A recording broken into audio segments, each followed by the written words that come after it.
I Capture the Castle by Dodie Smith, dramatised by Jane Rogers. I write this sitting in the kitchen sink. That is, my feet are in it. The rest of me's on the draining board, which I've padded with an old blanket in the tea cosy. I can't say I'm really comfortable, and there's a depressing smell of carbolic soap. But this is the only part of the kitchen where there's any daylight left for me to write my journal. The view through the windows above the sink is excessively drear. Beyond the dank garden in the courtyard are the ruined walls on the edge of the moat. Beyond the moat, the boggy ploughed fields stretch to the leaden sky. It's comforting to look away from the windows and towards the kitchen fire, near where my sister Rose is ironing, though she obviously can't see properly, and it will be a pity if she scorches her only nightgown. Rose looks particularly fetching by firelight because she's a pinkish person. Her skin has a pink glow, and her hair is pinkish gold. Although I'm rather used to her, I know she's a beauty. She's nearly 21 and very bitter with life. I am 17. I'm no beauty, but I have a neatish face. My plan is to capture us all and our lives here in the castle. Our father is lurking in the gatehouse where he hides away day and night reading detective stories. Mother died 7 years ago. And now our stepmother Topaz has come in. She's a famous artist's model with masses of hair, so fair it's almost white, and an extraordinary pallor. She claims to have been christened Topaz, but there's no law to make a woman stick to a name like that. Topaz, when are you going to London to earn some money? I'm not, Rose. It costs too much to live there, and 2 of the men I sit for are abroad. I don't like working for McMorris. Why not? He pays better than the others, doesn't he? So he ought, considering how rich he is. But I dislike sitting for him because he only paints my head. Your father says that the men who paint me nude paint my body and think of their job, but that McMorris paints my head and thinks of my body. And it's perfectly true. I've had more trouble with him than I should care to let your father know. I should have thought it was worthwhile to have a little trouble in order to earn some real money. Then you have the trouble, Rose dear. Oh, I'm perfectly willing to. It may interest you both to know that for some time now, I've been considering selling myself. If necessary, I shall go on the streets. You can't go on the streets in the depths of Suffolk. Rose, you're the last girl to lead a hard-working, immoral life. If you're really taken with the idea of selling yourself, you'd better choose a wealthy man and marry him respectably. And how am I to meet a man to marry, wealthy or not, shut up in a crumbling ruin, surrounded by a sea of mud? Out of the sink, Cassandra. Oh, I just wanted to finish my sentence. We need to think of some money-making plans. I could offer to give a lute concert in the village. That's the last lot from the old log pile. Oh, Stephen, could you pump up some water, please? Whose bath is it tonight? Mine. Yes, Mum. You'll be spoiling your eyes, Miss Cassandra. Have a candle. A lute concert is not the answer. Can we be serious? Cassandra, give me a page of your notebook. But I've only got 12 left. Can't you find a scrap somewhere? You can write on the back of this bill. Ah, good. Right, sit down, everyone. I am going to make a list of our income and expenditure since January. Income? Right. Topaz? Well, nothing. Nil. The same for father. Nil. Thomas, being at school, nil. And the same for... Oh, this is silly. None of us has any income. The last income was £20 from selling the tall boy. But there's no furniture left to sell, in case you hadn't noticed. At least we're not paying rent. No, but we still owe it. Old Mr. Cotton's nephew may be more keen on getting it than he was. The vicar told me they're on their way from America now. I could get work. They'd have me at Four Stones Farm. But the garden, Stephen. The vegetables are our only... I'd work in the garden in the evenings. So you could put me down for 25 shillings a week, Miss Rose. And I'd get my dinner at the farm. This book's first rate. I'm having a little break, trying to guess the murderer. I should like a biscuit, please. Oh, shall I put some margarine on an oatcake, Mortmain? And sprinkle with a little sugar. Makes a change. So, what's the game? Earnings. Topaz nil. Father nil, Thomas nil, Cassandra nil, Rose nil, Stephen Colley 25 shillings a week. And is Stephen giving us his wages? I ought to pay for my board and lodging, Mr. Mortmain, sir. And for past favours. All the books you've lent me. I'm sure you'll make a very good head of the family. Can I borrow this plaid rug? Or stay by the fire for a little while. Mortmain? Written in bed. I can't stop thinking about Father. Years and years ago, he wrote a very unusual book called Jacob Wrestling, a mixture of fiction, philosophy and poetry. It had great success, particularly in America, where he made a lot of money lecturing on it. He was supposed to begin a new book when we settled into the castle. But we've been here 8 years now, and no book has appeared. Oh, blow, my candle's finished. Thomas? Thomas? What? Can I have your candle? Nope, still doing my homework.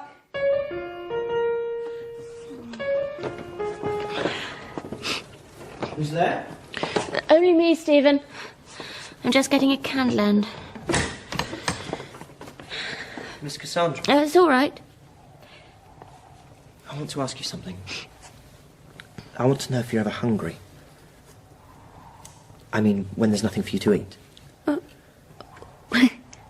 there generally is something or other, isn't there? I mean, it would be nicer to have lots of exciting food, but I do get enough. Why did you suddenly want to know? I was lying awake thinking about it. I couldn't bear you to be hungry. Oh, Stephen. If you ever are, you tell me and I'll manage something. Thank you.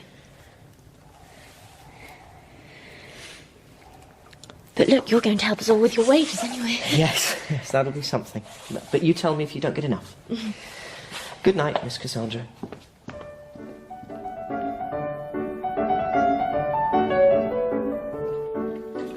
These sheets are dark enough. Rose, can you help me ring them? You've dyed the roller towel green. Try not to rip all over the floor. Oh, look how pretty my nightgown is, Cass. Is there anything else that we can dye? My handkerchief. Oh. I see what you mean. Turning things green really does make one feel rather godlike. Oh, 3 women with green arms revolting. This rain is amazing. Oh, the lane will be like a river. Well, let me add to your simple pleasure in nature's violence by reminding you that there will shortly be at least 6 glorious new leaks in our roof. I've just asked Stephen to take a couple more buckets up there, Father. It's not my fault that we live in a ruin. Do you like Stephen, Cassandra? Of course I do. But I wish he wouldn't give me poems pretending he's written them. I should tell him you know he copies them. Encourage him to write something of his own. And be very matter-of-fact with him, my child. Even a bit on the brisk side. I think he'd take briskness for snubbing. And you know how fond of me he's always been. Hence the need for a little briskness. I don't see what you... Cassandra. He's a handsome lad, isn't he? It's like Noah's flood out there. The very minute I left school, the heavens opened. Oh, Thomas, you poor drowned rat. Get out of these things and I'll bring some dry clothes upstairs. It's my turn for a bath, but if you'd like it, Thomas. I've had enough water for one day, thanks. Are there any spare saucepans? The attic is like a sieve. Once the dyeing is finished, Stephen empties the tin bath and rinses it for me. We carry it to the fire, and Stephen bails hot water from the copper and helps me make a screen of clothes horses with green sheets on. What will you have to read tonight, Miss Cassandra? Volume bis to cal of our old encyclopedia, which I've just re-borrowed from the vicar. I've got something for you. Chocolate! A whole twopenny bar! How did he come by that? On credit, on the strength of my job. I know you like to eat in the bath, Miss Cassandra. How delicious. But won't you share it? Oh, no, miss.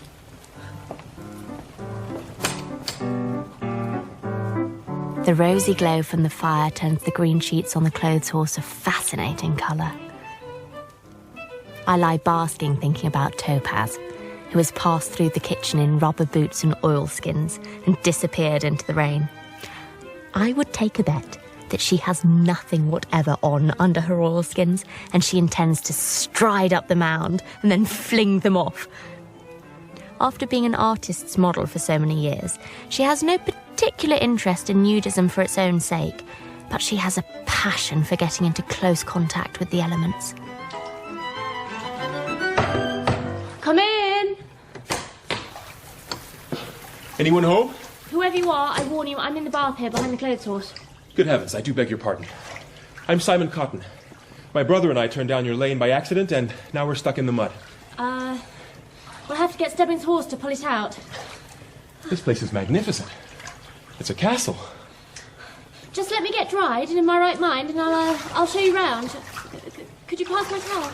I can't see where it... I'll just peek through the sheets. How do you do? Here it is.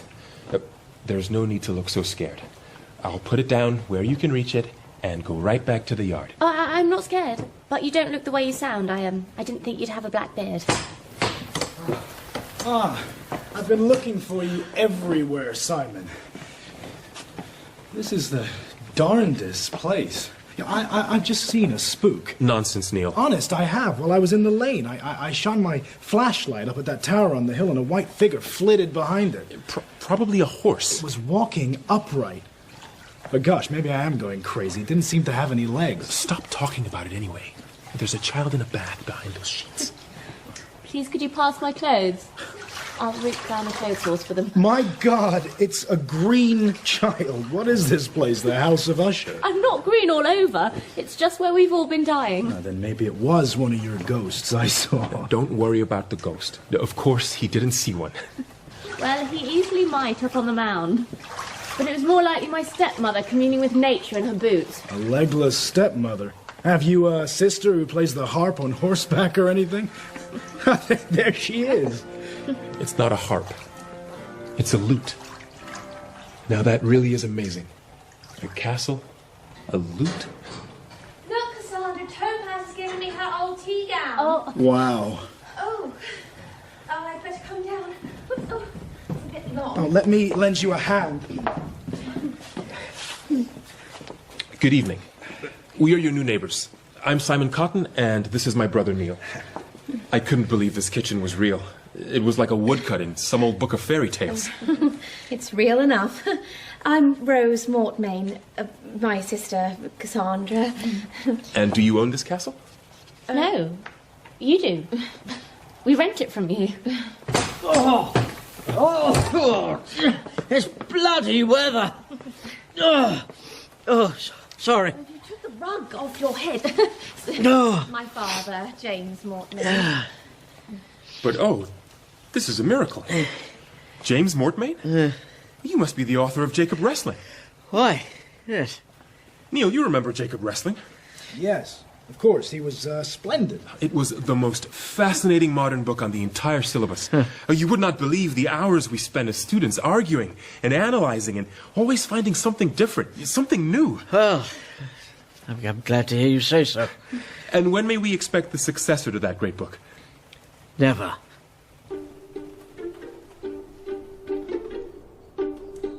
It's only 2 days later, but they've come to visit again. I'm in the barn because Rose and Topaz were madly cleaning the house in the hopes of more visits. And no sooner had I got comfy on my pile of chaff than Simon and Neil walked right past into the house. Topaz said last night that she's sure Rose had made a hit. Oh, they're coming out of the castle already. What's gone wrong? They obviously haven't a scent. I suppose one can't blame the poor girl. One can blame her for being so darned obvious. We shall have to drop them, Simon. If we don't, she may put you in a very awkward position. I suppose so. Maybe we didn't see the child again. She was a cute kid. A bit consciously naive, don't you think? I shall feel worst about dropping the old man. I'd rather hoped I could help him. Topaz, what went wrong? Come further down the garden. I don't want Rose to hear. I heard the Cotton saying they have to drop us. I'm not at all surprised. Rose behaved insanely. She made a dead set at Simon. You mean she was too nice to him? Not exactly. She was terribly affected. She kept challenging him. If she'd had a fan, she would have tapped him with it and said, "Fie, fie." And she fluttered her eyelids. It would have been fetching 100 years ago. Oh, poor Rose. She's got it out of old books. She thinks it's how women behave. Shall we tell her? Not unless we ever get invited to Scoteney. Then we'd need to kick some sense into her. We won't get asked. I expect it's because we're so poor. I was nice to them, really I was. Perhaps too nice. I was charming, but I was capricious and contradictory. That's what men like, isn't it? Maybe they prefer you to be just natural. Something must have put them off, because their mother has invited just about everyone else in the village to visit them.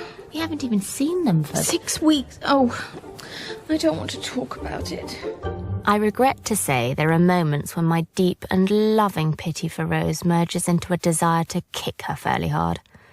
For she is a girl who cannot walk her troubles off or work them off. She is a girl to sit around and glare. Topaz is wonderfully patient, but I sometimes wonder if it's not only patience but also a faint resemblance to cows. The only person who really upsets Topaz is father. Topaz, what's the matter? I thought the visit had started him writing again. But I've just sneaked into the gatehouse while he's over at the vicarage and... What do you think he's working on? Crossword puzzles?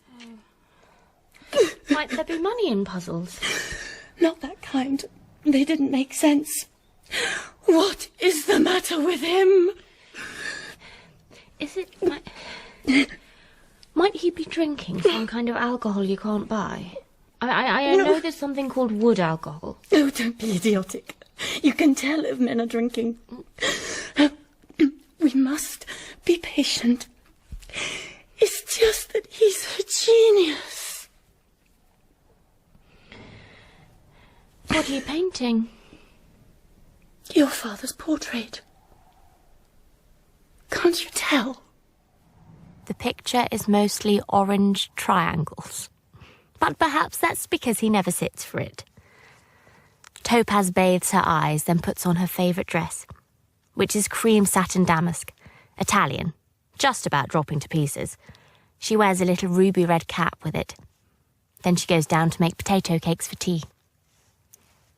After tea, a telegram arrives saying that Father's Aunt Millicent has died and left Rose and me her personal wardrobe. She was 74 and an eccentric dresser, but still, to be left anything at all gives one a lift. The prospect of a day in London is heaven, but the problem of what to wear is sheer hell. We end up wearing our old white suits, which Aunt Millicent made for us herself, just before the row about Father marrying Topaz. She has, of course, cut him out of her will entirely. Sadly, Aunt Millicent's clothes are heavy dark coats and thick woolen underwear.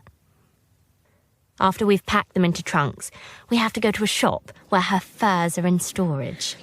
I didn't even know she had furs, Rose. She thought they were cruel to animals. Furs are worth money. Maybe they'll be sables. They'll probably be rabbit. Everyone's staring at our awful suits. Oh, Cass, we must be the only girls in London in white. The perfume in here. What does it smell of? Heaven. These are yours now. The men are just bringing them in. Oh. Whatever animals were they?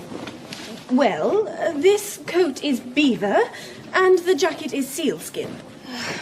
Let me try the coat.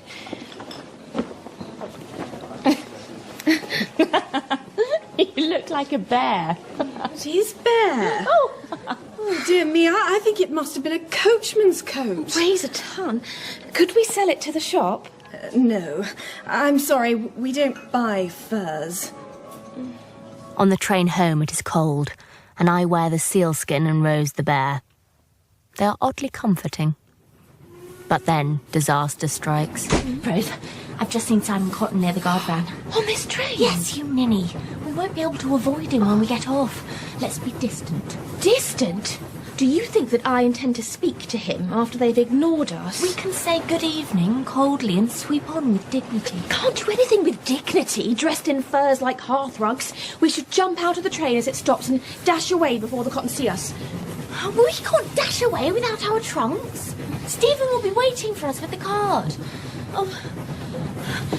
Let's get out the wrong side of the train and walk along the line to the guard's van. By the time we get there, the Cottons will be out of the station. All right.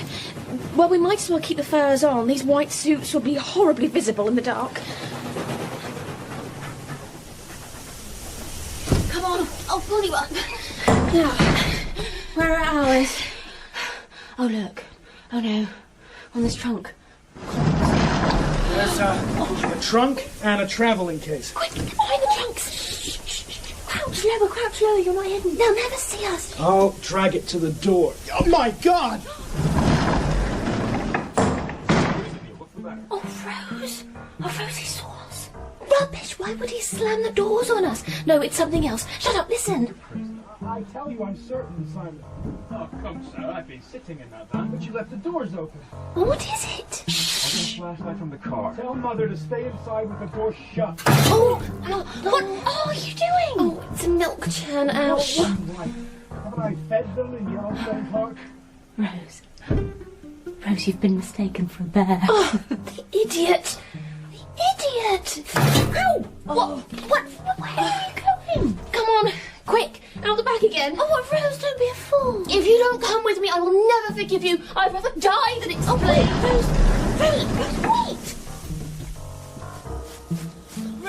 Rose, please wait. You must have escaped from the circus. A bear! Oh. Where's it heading? Come to the farm! Be careful! It's hellishly dark out here. They can be really vicious. Oh, I've got a pitchfork. Stephen, stop! It was in the cart. I won't hurt it unless I have to, Miss Cassandra. I'll head it into a barn. Give me that board! Bring the station lantern! It's let the dog off the lead! Rose! It's my sister! It's my sister! He's killing her! Rose, I won't hurt you. Why are you running I away? don't want to meet you or your brother either. You can both go to hell. Ow! That hurt! Miss Rose, all the people on the train are after you. That's your fault, Neil Cotton. You've made me the laughing stock of the neighbourhood. But why on earth are you dressed up in that? Oh. All right, Simon, we'll pretend that there really was a bear. Take off that coat, Rose. Stephen, could you, I'll hide it in the ditch and come back for it later. stand back, please. She's had a dreadful shock. Rose! She's all right, but we want to get her to our car. Can you manage, Neil? She's as light as a feather. Bear, sir. Dead. My brother killed it. Are you sure, sir? Oh, we better have a look. She's all right. Not going to find it. No, it won't. It fell in the river and was carried away by the current. Poor thing, it didn't have a chance. And drowned after us, and I dare say it was valuable. Come with me, Cassandra. We'll give you a ride home in the car. Thank you. Oh, our trunks are still in the guard's van. So are ours. An invitation to Scoteney comes promptly the next day. Topaz has set about making Rose an evening dress out of some pink muslin she's been saving for a special occasion. Rose will wear a crinoline under it. I can wear my old school speech day frock. Couldn't you have a new sash, Miss Cassandra? I've got some money saved. My sash is as good as new, thank you, Stephen. Do you like the Cottons? I hardly know them. Would you call Neil handsome? Not really handsome. Not in the way that you are, Stephen. Seems a waste when I'm not a gentleman. Don't talk like that. Gentlemen are men who behave like gentlemen. You can only be a gentleman if you're born one, Miss Cassandra. Stephen, that's old-fashioned nonsense. And will you please stop calling me Miss? You're one of the family. It's absurd you should ever have called me Miss. Who told you to? My mother. Oh. I remember the first day we came here. You and Miss Rose were throwing a ball in the garden, and I ran to the kitchen thinking I'd play too. Mother called me back and told me you were young ladies, and I was never to play with you unless I was invited. And to call you Miss. Stephen, how awful. Please please just use my name. I will, Cassandra.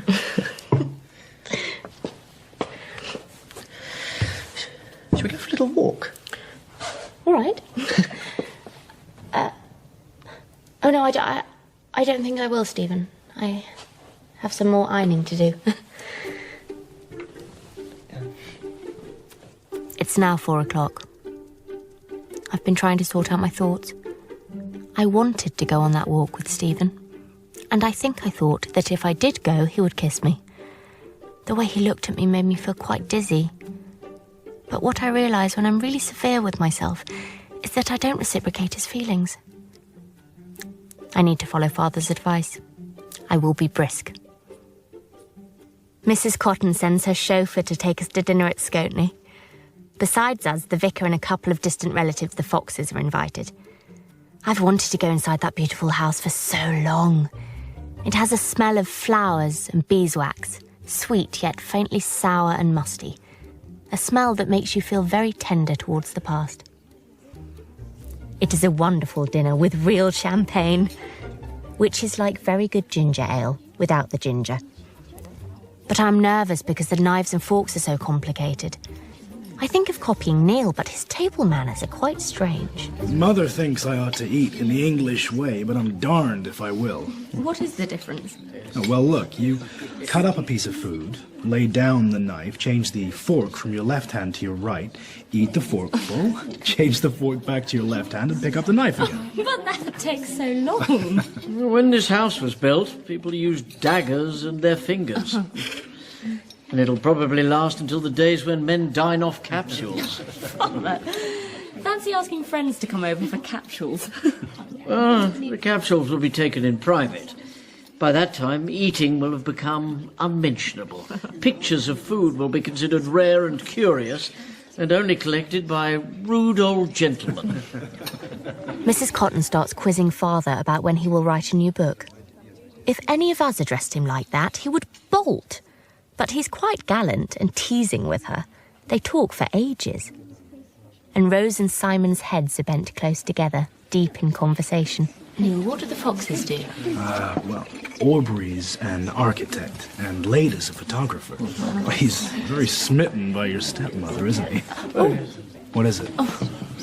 Two faces staring in the window.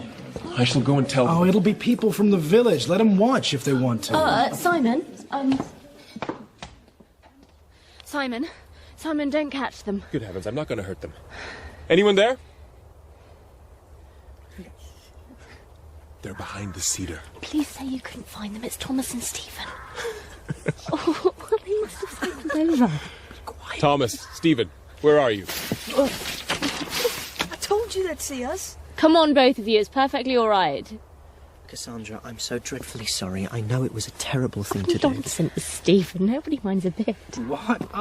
My old friend Stephen. Are there any bears aboard tonight? I don't want to come in, please. I do apologise for them. They ought to be ashamed of themselves. Oh, don't mind your great Aunt Rose, boys. Come on, we'll go raid the icebox. I wish I could go to the kitchen with them, but the ladies head up to Mrs. Cotton's bedroom. And after that, we descend to the hall to dance to music on the Victrola.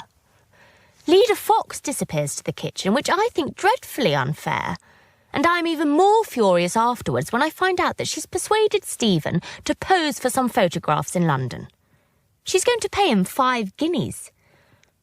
Topaz is cross as well, because Father and Mrs. Cotton were so busy chattering, he didn't even notice Topaz trying to get him to dance. Great heavens, Cassandra. What are you carrying?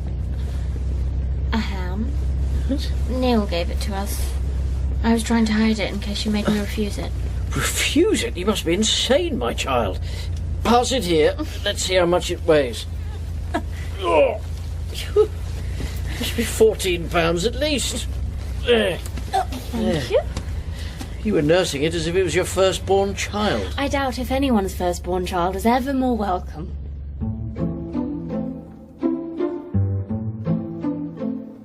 Simon's attracted. I know he is. But he's probably been attracted to lots of girls. It doesn't necessarily mean that he's going to propose. Oh, Rose, have you thought what marriage really means? Yes, I thought tonight when we were looking at the paintings. I suddenly imagined being in bed with him. Well, How did it feel? Most peculiar. But I could face it, Cass. Is it just the money? I'm not sure. Honestly, I'm not. He's the first person who's ever made me feel I matter. And he's handsome, in a way, don't you think? If I could just get used to the beard. Are you sure you wouldn't rather have Neil?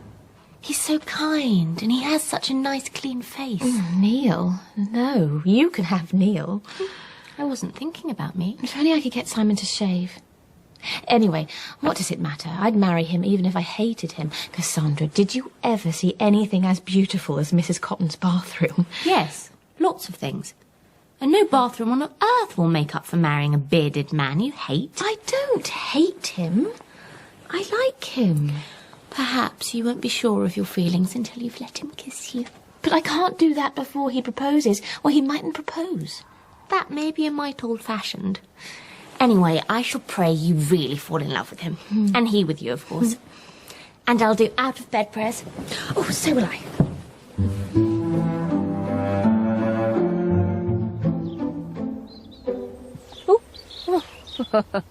Did I startle you?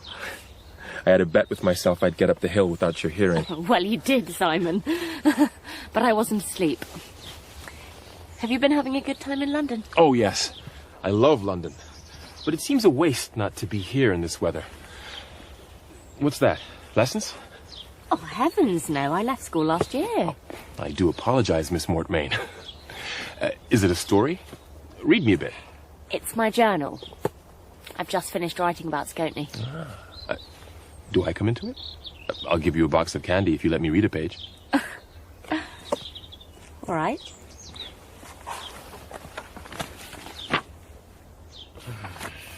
You've swindled me. Is it in your own private code? More or less. Though it did begin as real speed writing. And I've been getting it smaller and smaller so as not to waste paper. I was reading the journal in Jacob Wrestling again yesterday. It's odd to remember how obscure I found that part when I read it at 16. And by the time I came to do it in college, it seemed perfectly intelligible. It's extraordinary to think of people having theories about Father's work. And studying it in college, thousands of miles away. Do you have any theories about why he's not writing? Because he went to prison? When did he go to prison? Ages ago. Before Mother died. He was discussing something with her in the garden, and he had a cake knife in his hand. Our officious neighbours thought he was attacking Mother and tried to stop him. Father ended up spending 6 months in prison. And I don't believe he's written a single thing since. He should be psychoanalyzed. Can you explain how that would work? Well, the trouble may lie much further back than those few months in prison. But prison may have brought it to the surface. Maybe another period of imprisonment would resolve it. But who could imprison him? I don't know. And if he consented to it himself, he wouldn't really feel imprisoned. I'd so much like to write about him. What sort of thing do you write? Oh, critical essays mostly. Your father'd be a superb subject if I could find out what monkey wrench got thrown into his works. It would be even better if you could get the monkey wrench out. Listen, Neil's picking me up at the Godsend Inn at 12:15. Be a nice, companionable child and walk to the village with me. We wander down towards the barn, and he tells me how he visited Scotney as a child and fell in love with it, though he never imagined he would inherit. Cassandra, can you make your father understand that I don't mind at all about the rent? I'd like him to know I'm honored to have him as a tenant. I'd call him more of a guest than a tenant. Do it tactfully. Don't make me sound gracious and patronizing. There's a right kind of patronage, you know. Perhaps Father will dedicate his next book to you. What a nice child you are. Not too consciously naive. What do you mean? Oh, nothing. I dare say some people think I am. Did you overhear me talking to Neil? Well, yes. I'm ashamed of myself. Nonsense. It did me a lot of good. That wasn't all you heard, was it? Did you hear? It's the loveliest 1st of May, I remember. The country's all dressed in white lace. I'm trying to remember what you could have heard me say about Rose. Well, whatever it was, she doesn't know. We got Rose all wrong. It's because she's so original. Original? Rose? Yes. Even the way she dresses. That frilly pink dress. And a real crinoline. Topaz was... What? Nothing. Everything Rose does is original, apparently. Even the way she dances, inventing little steps of her own. And she's so intelligent. He kindly says I am too. But Rose is a wit. A fact not yet disclosed to her family. As for looks, she'd be a toast at any period of history. By the time we get to the village, we're reciting poems about spring. It is rather nice being with someone who knows the poems you know. And then we spot Rose sitting with Neil outside the Keys Inn. I have a cherry brandy to drink. It is quite perfect. You know your father's been to London again. He told me he'd been to the British Museum, so you needn't worry. He wasn't with Mrs. Cotton. As if that proves anything. People do nothing but use it for assignations. I met him there myself once, in the mummy room. Don't you think he might be getting started on writing again? If he is, it's that woman who started him. I'm no good to him. Why won't he talk about literature to me? I blame Father for lots of things, but not for that. Because it really is agony to talk to Topaz about books. When I was longing for a calm discussion of Tolstoy's War and Peace, she said, it's the overlapping dimensions that are so wonderful. I tried to paint it once on a circular canvas. And then she couldn't remember who Natasha was. Where did he get the money to go to London? The vicar bought that hairy travelling rug off me. So I gave Mortmain £5. Though I didn't think he'd spend it on seeing her. I suppose I oughtn't even to mind that. If she stimulates him... The photographic studio is at the back of the Fox's house. Their hall has a black marble floor. Mr. Fox asked to be remembered to you, Mrs. Mortmain. And what did you have to wear in the pictures, Stephen? A shirt and some corduroy trousers that were there, but she said they looked too new. I'm to wear them for work, and then they'll be all right for next time. So you're going again? Yes. She'll send for me next time she has a free Sunday. Probably in about a month. Okay, who wants the burnt steak? Neil, they're all burnt. If you haven't eaten burnt barbecue at the seaside, you haven't lived. I'm not complaining. They're splendid big lumps of meat. Rose, shall I do a plate for you? Watch me slide down this sandhill. Whoa! Hey, they're good and rare on the inside. Well, Neil, did you ever see such a change in a girl as this Missy Rose? No, it is quite an improvement. I didn't mind her while she was playing tennis, either. Thanks very much. Do you think it's an improvement, Simon? Shall we say it's perfect for the sea and the sunlight, and the other Rose is perfect for candlelight? Well, thank you, kind sir. Mortmain, how could you? What are we to feed them, and what on? You know we haven't a stick of dining room furniture. We sold the table last year. Oh, give them ham and eggs in the kitchen. They won't mind. They've certainly provided enough ham. I think you've lost your mind. I felt I had to. She invited us to dine at Skopje again next week. Actually forgot about the dining furniture. Can't you rig something up? Don't worry. We'll manage. Cassandra, come and look at the dining room with me. There's nothing but the grand piano. The top of a piano would be original. With Father carving on the keys. Could we sit on the floor on cushions? We certainly haven't enough chairs. We haven't enough cushions either. All we really have enough of is floor.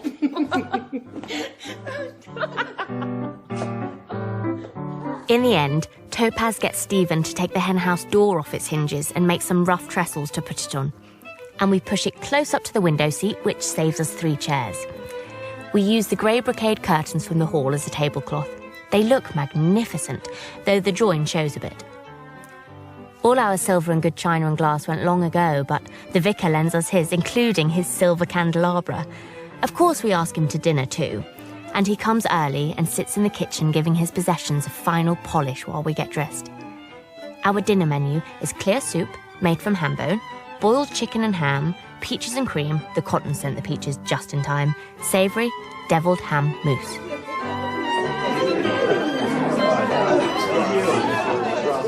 Rose, do you think we might see round the castle?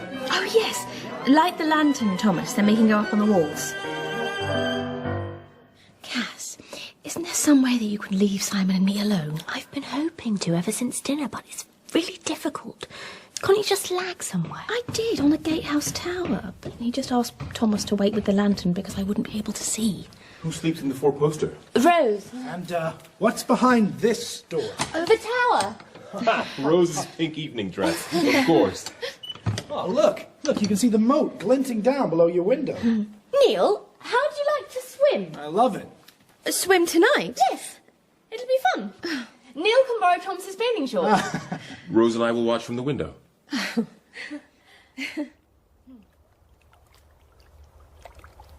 Where are you, Cassandra? I'm coming. It's like ice. Is it deep enough for me to dive? Yes, if you're careful. Look out for the mud at the bottom.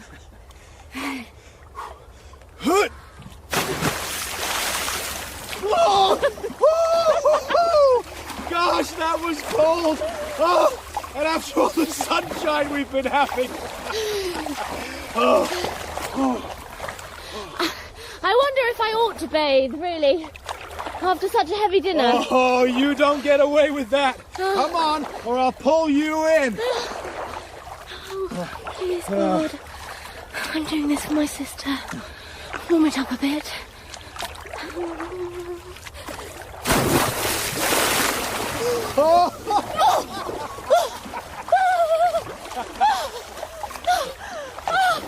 It's like being skinned with icy knives. Oh, come on. You get used to it.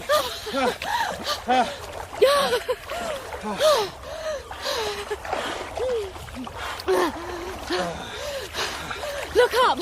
Topaz and the vicar at the dining room window. Yeah. Once we get round this corner, there won't be any more light from the windows. No, but it makes the moon seem even brighter.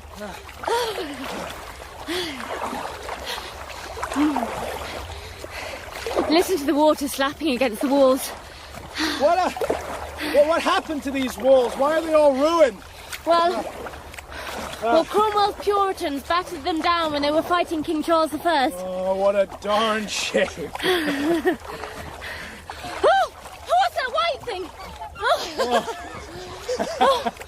The swans! They must have been asleep. Swans can be dangerous, you know.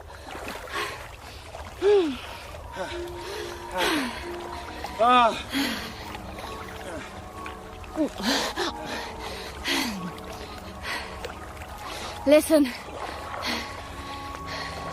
That must be the vicar. Come on! Last stretch!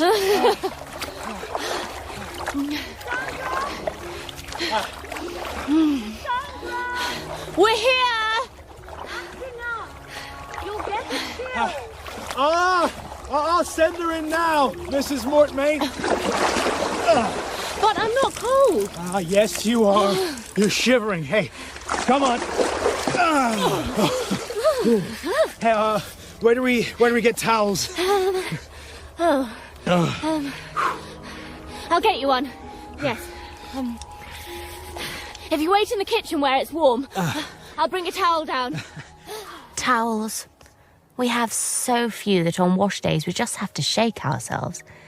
I decide to get my own towel, or Rose's, whichever is drier, and fold it like a clean towel, and go back to Neil with it clutched against me and then apologise for having made it a bit damp. There will be no need to disturb Rose's tete-a-tete with Simon, because both towels are on our bedroom tower staircase. I threw them there while tidying the house for the Cottons.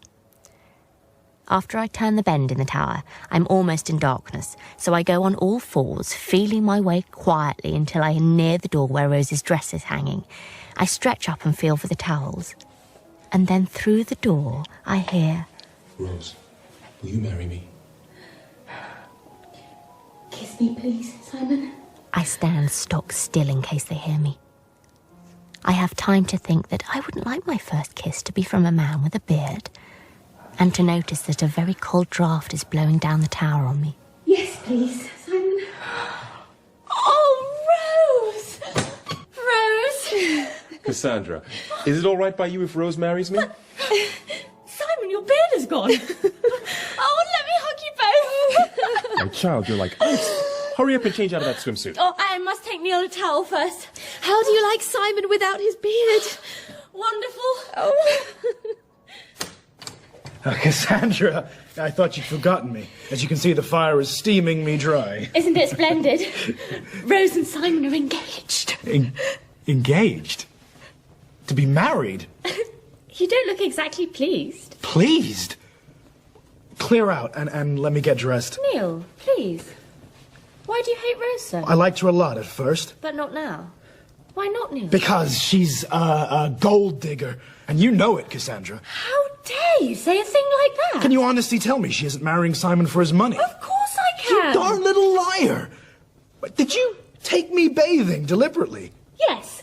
Yes, I did. Oh. And I'm glad I did. You mind your own business, Neil Cotton. Oh, get the hell out of here. Father and Topaz and Mrs. Cotton are all suitably shocked and delighted, and Neil does manage to come in and congratulate them civilly in the end. When Rose and I are in bed, I get the whole story out of her. I had to see him without that beard, Cass. I'd worked up a sort of horror about it. I went close to him, and I traced the outline of his lips with my finger. And then he tried to kiss me, but I dodged. And I said, no, not while you've got that beard. And he said, will you if I shave it? And I said, I can't tell till it's off. And then I ran and I got Father's shaving things and Topaz's manicure scissors and a jug of hot water. Oh, Rose, you must have been petrified we'd be back before he was done. It seemed ages before he dried his face and turned around. And then he said, now you know the worst. Oh, he looked humble and touching and so handsome. Don't you think he's handsome, Cassandra? Yes, very handsome. What happened next? I said, that's wonderful, Simon. Thank you very, very much for doing it for me. And then he asked me to marry him. I remembered your saying I wouldn't know how I felt about him until I let him kiss me. So I asked him. And it was wonderful. Oh, the relief. The relief of finding I'm in love with Simon. Supposing you hadn't found it, would you have refused him? No, I wouldn't. Just before he kissed me, I said to myself, you'll marry him anyway, my girl. And do you know what made me say it? Beyond him, on the dressing table, I could see my towel that I'd lent him for the shave, all thin and frayed and awful. Not one spare towel have we in this house. Don't I know it? I won't live like that. I won't. I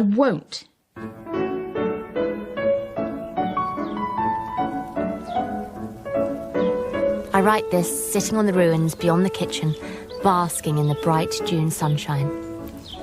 It is a week since Rose and Topaz went to London to stay with Mrs. Cotton. She asked me too, but someone has to be here to look after Father and Thomas and Stephen. There's money for meat now. Mrs. Cotton insisted on buying the old bear coat for £200. And she's paying for the whole of Rose's trousseau, which will be £1,000, Rose writes.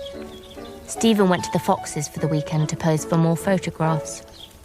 And Thomas stayed with a school friend. And Father decided on a whim to go up to London, carrying with him an old, cracked willow pattern plate. He seems perfectly demented. So here I am with the place all to myself on Midsummer's Eve. Cassandra? Cassandra! Simon? I'd forgotten it was Midsummer Eve. Huh? Rose told me about the rights you always have. How pretty your garland is. What are you doing here? I had some work to do with the Scotney agent. Then I thought I'd come and call on you and your father. Is he out? He's gone to London. What a glorious place. Is that the Vicar's port that Rose told me about? Yes. He gives me a little every year. Do we drink it or make a libation? We. Oh, I'm going to celebrate too. I shall represent Rose, even if she does feel too old for it. All right. That'll be lovely. I'll unpack my basket. Rose never told me about the herbs. What are they for? We burn them. They're a charm against witchcraft. What's the white stuff? Salt. It wards off bad luck and turns the flames a lovely blue. And the cake? Well, we show that to the fire before we eat it. Then we drink wine and throw a few drops into the flames. And then you dance around the fire? I'm much too old for that. Not on your life, you're not. I'll dance with you. Oh, look. Look at the moon coming up. The ground looks like luminous snow. It's mist. Look, rolling up from the moat. I try to be as matter-of-fact as possible about the rites, and we get through them fairly quickly, but I still feel a little embarrassed. That mist has stopped just below us. You must be putting a spell on it. I love the way the castle towers seem to float on it. Yes. Could anyone paint that? Debussy could have done it in music. Are you fond of him? I've never heard the music of Debussy. Surely you must have. Not on records or the radio? We don't have a gramophone or a wireless. Good Lord. Well, we have a new gramophone at Scotney. Why don't I drive you over to hear it now? We'll have some supper. Huh. We chatter all the way to Scotney, and then he asks the butler to bring supper on a tray to the pavilion. He turns on the fountains in the big oval pool. So you can watch them while you listen to Debussy. They go well together.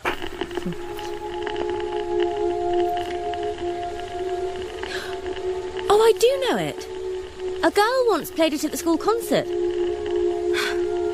It's beautiful. The next piece is about a drowned cathedral. You hear it rise and sink into the sea again. I could listen all night. I think you're the kind of child who might develop a passion for Bach. Well, I didn't at school. The one Bach piece I learned made me feel like I was being repeatedly hit on the head with a teaspoon. I'll find you some Bach that you'll like. Oh, look at these albums. Just reading the composers' names is exciting. You shall hear them all in time. Your supper, sir? Thanks, Graves. No need to wait. Here, Cassandra, have some wine.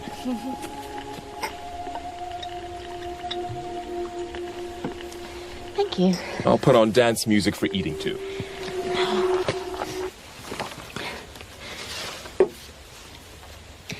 How is Rose? Is she very busy? Well, they're shopping for her things every day. I imagine it is a little tiring. She's admired everywhere she goes. Topaz is too, of course. And my mother's a pretty good looker. And the three of them go out together well. It's something. They need me to bring the average down. Don't fish. You're far prettier than any girl who's so intelligent has a right to be. I think I'm a bit better looking when Rose isn't around. Well, you're certainly very pretty tonight. We talk as we eat and the music plays, and Simon peels me a peach.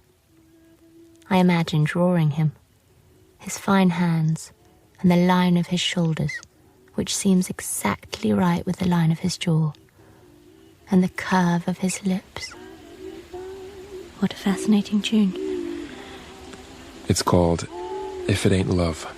Do you want to dance? Then I must take you home. We dance without saying one word. I don't even think. I seem to move with a pleasure that is mindless.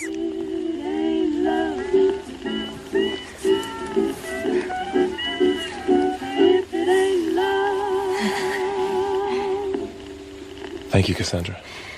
Thank you too. It's lovely.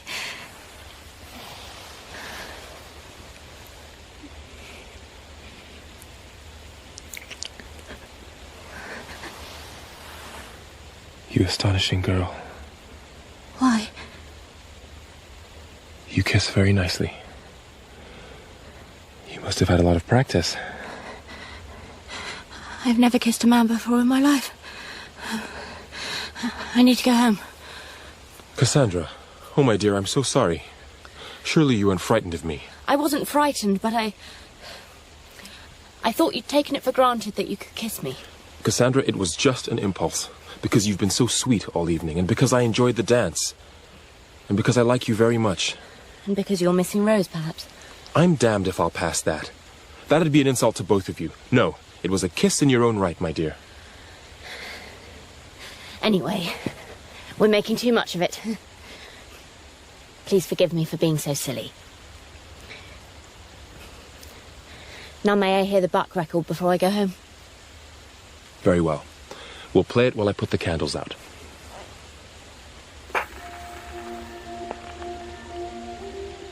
After that, he drives me home and thanks me for letting him share my Midsummer Eve.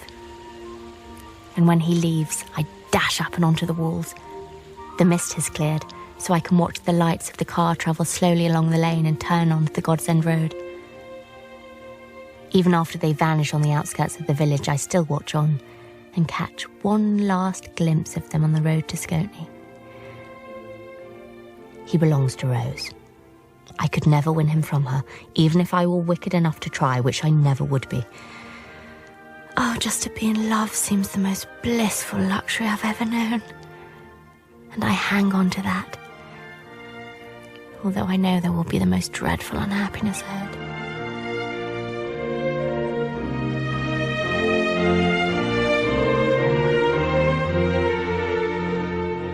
In I Capture the Castle, Cassandra was played by Holiday Granger, Rose by Scarlett Alice Johnson, Mortmain by Toby Jones, and Topaz by Charlotte Emerson. Simon was played by John Macmillan, Neil by Henry DeVass, Stephen by Harry McIntyre, and Thomas by Sam Hattersley. Dodie Smith's I Capture the Castle was dramatised by Jane Rogers and directed in Salford by Nadia Molinari.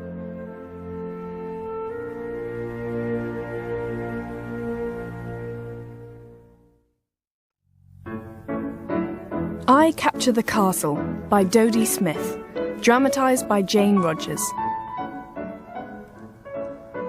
Today is my birthday. I think the most miserable of my life. When I wake up, I can hear music outside my bedroom door. I dash to the landing and there's a small portable wireless with a card on it saying many happy returns from Stephen. So that's why he's been posing for Leader Fox, to save up for me. A month ago it would have made me deliriously happy, but now the sound of music just makes me pine all the more for Simon. Thomas gives me a book on astronomy, which he is very keen on. After he's left for school, Father arrives back on the early train from London and notices the wireless.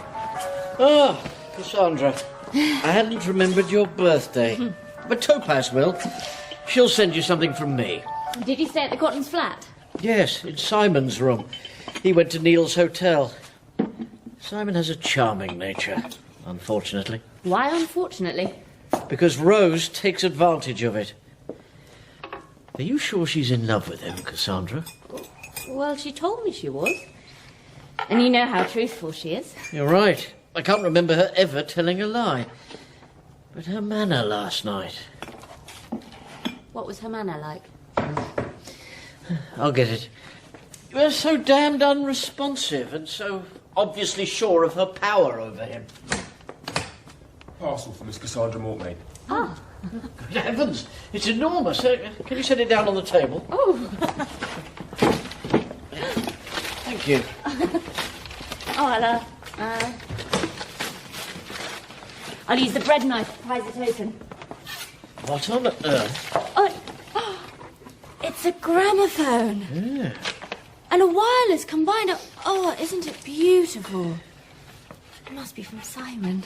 There's a note here.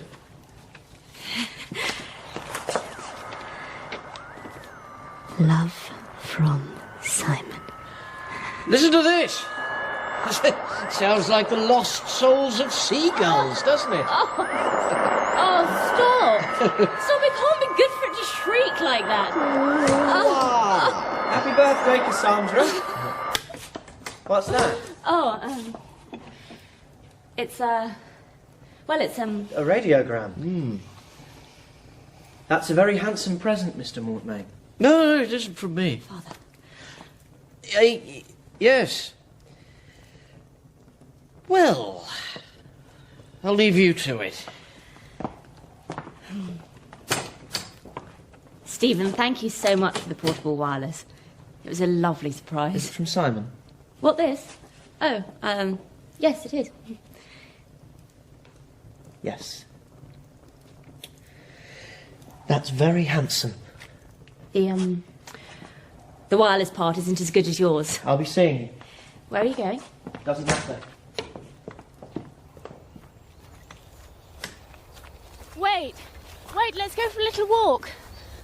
All right, if you want to. Yours is very practical, you know. I can even take it out of doors if I want. It really doesn't matter. Oh, Stephen. It was a much bigger present from you. Simon didn't have to save or work for it. No, that was my privilege. My dear. I was coming to tell you some good news. I've had a telegram from Leda asking me to come for a screen test to go on the pictures. Oh, Stephen, that's wonderful. Do you want to turn back? No. Let's see if there are any late bluebells in the wood. Really? Come on. There's a hot, resinous smell instead of the scent of bluebells. The only ones left are shriveled and going to seed. I lead the way all the time, and reach the little grassy clearing in the middle of the wood before he does. He comes closer and closer to me, then stands still, staring at me questioningly.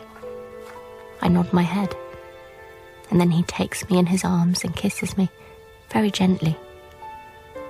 Then suddenly he changes, and kisses me more and more, not gently at all. And I change too, and I want him to go on and on. I don't even stop him when he pulls my dress down over my shoulder. Then suddenly he steps back. Don't let me! He pushes me away so violently that I nearly fall over. I plunge blindly back through the wood. I thrust my way through the larches and run back to the castle. Then I slip on the stairs, banging my knee badly. Cassandra! Please stop crying. Please stop. I'm not coming after you. It's all right.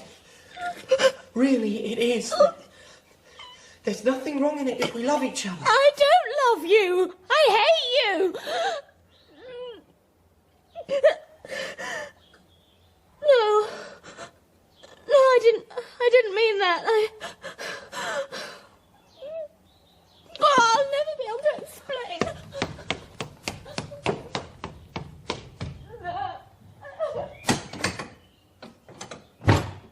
I lie with my head and arms on Simon's gramophone case, and for the first time in my life, I wish I were dead.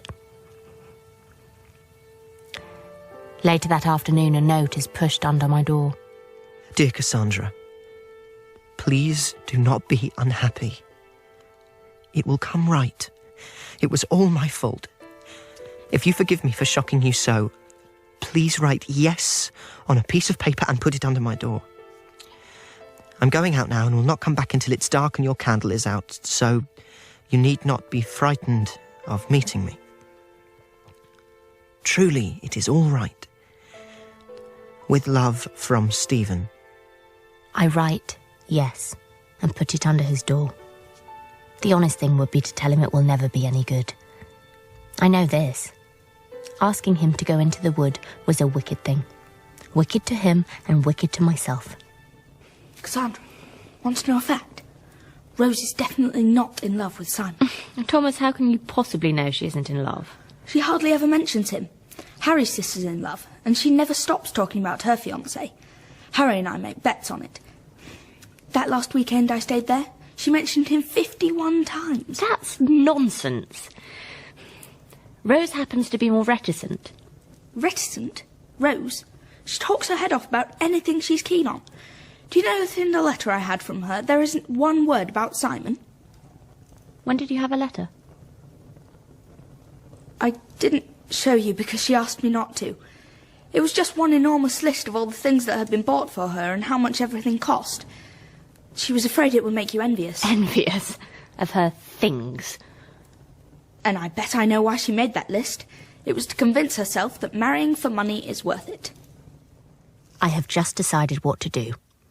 If Rose really loves Simon, I will never try to take him from her, even in my thoughts.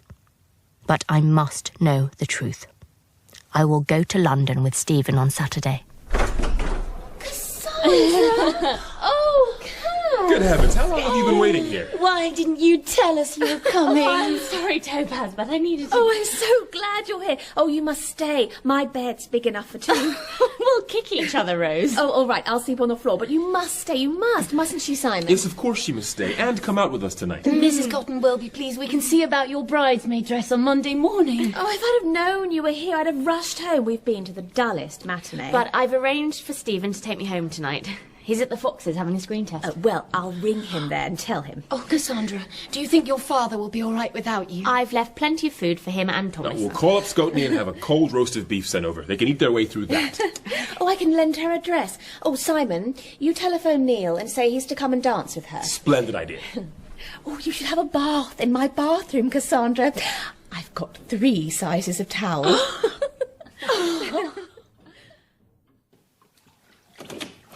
Stephen's got the film job. Apparently Leader's terribly excited about it. Stephen's to have £10 a day for at least 5 days. He doesn't have to say anything, just keep wandering about with some goats. It's symbolic or something. Gracious! Fancy Stephen earning £50. Oh, he'll earn more than that before Leader's finished with him. She's crazy about him. And her dear husband, Aubrey, is crazy about Topaz. The dress she lends me is fashionably black, and everyone is wonderfully kind to me. I think I do look reasonably nice in it. Neil arrives and we stroll along Park Lane to the dance. But the shoes I've borrowed turn out to be the kind that slip off really easily. Neil leads me to a deserted corridor just off the ballroom. Now, take those darn shoes off, and I'll take mine off too, in case I step on you. It's the queerest feeling dancing on the thick carpet, but I quite enjoy it. I'm glad you came to London. If you hadn't, I might not have seen you again. I'm going back home a week today. You mean California? Aren't you going to stay for the wedding? I thought you were best man. Simon will have to get someone else. I've been offered a partnership in a ranch, got the cable today. They need me at once. So this is where you're hiding. Neil, will you dance this with me? If you want me to. It's lovely to see Rose again. I'm afraid all this shopping is wearing her out. Rose loves getting new things. I wish we could get married at once and get out of London. But both she and Mother insist on waiting for the trousseau. Tell me, Cassandra, how do you find your father at the moment? I'm sorry? He was most odd when he stayed here yesterday. Mother told me he went into the kitchen and borrowed all the cookery books. Oh, Father's always odd. Thank you again for my birthday present. I listen to it every single day. I hope you're borrowing all the records you want from Scoutney. When he said that, I suddenly saw the pavilion lit by moonlight and candlelight. And by the most cruel coincidence, they started playing If It Ain't Love, the very tune we had danced to. I felt myself blushing violently. I sprang up and ran towards a mirror some way along the corridor. What's the matter? An eyelash in my eye. Can I help? I can manage, thanks. It's odd how that dress changes you. I don't know that I approve of your growing up. You were perfect as you were. It was the funny little girl he had liked. The comic child playing at Midsummer Nights. She was the one he kissed. Cassandra, can we have a talk? Of course, Topaz. Can't you wait until the morning? I don't see why it should. It's only 10:30 and I got Aubrey to bring me back early on purpose. Well, hurry up, anyway. Well, let's go up to the roof garden. I hardly had a minute with your father when he stayed here. My room's too small to share, and Mrs. Cotton kept him up talking very late both nights. Are you still worried about them? Not in the way I was. There's certainly nothing on her side. Mrs. Cotton's just a celebrity collector. She even values me now that she's seen some paintings of me. She asked you to stay with her before she saw them. Go on. Tell me I'm unjust. I know I am, really. But she gets on my nerves until I could scream. Talk, talk, talk. And never did I see such vitality. I don't believe it's normal for a woman of her age to be so healthy. If you ask me, it's glandular. Well, come back to the castle and take a rest. But has Mortmain shown the slightest sign of needing me? I've got to be needed, Cassandra. I always have been. Men have either painted me or been in love with me or just plain ill-treated me. Some men have to do a lot of ill-treating, you know. It's good for their work. But one way or another, I've always been needed. I've got to inspire people. It's my job in life. Well, I have a faint hope that Father might be working. Do you mean I've inspired him just by keeping away from him? What do you think of Aubrey Fox? Lyda's husband? Mm-hmm. Oh. Not much. Don't tell me he needs inspiring. He could do greater work. He feels he could. You mean if you both got divorces and married each other? Well, not exactly. I suppose it wouldn't be enough that Thomas and I need you. Oh, darling. But can't you see that art comes before the individual? Then you can't leave Father. Oh, Topaz, don't you see that whether he misses you or not, a shock like that might wreck him completely?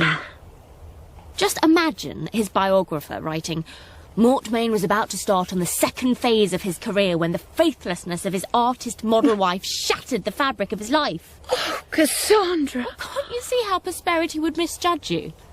While, if you stick to him, you may be this girl, beautiful as a Blake angel, who sacrificed her own varied talents to ensure Mortmain's renaissance. No, darling, you ought to write the biography yourself. I will. Cassandra, you have saved me from a dreadful mistake. Oh, thank you. I've put out one of my trousseau nightgowns for you. Thank you, Rose. Oh, I hope I won't tear it. It seems very fragile. There are plenty more. Well, now we can talk. Put those awful roses in the bathroom, will you? Simon sends a new lot every day. You'll keep the card here? Oh, chuck it in the waste paper basket. Rose, you don't love him? No. Isn't it a pity? Why? Why did you lie to me the night you got engaged? I didn't. I really thought I was in love. How long have you known? Oh, ages. I found out soon after we came to London. Every minute we're together, I can feel him asking for love.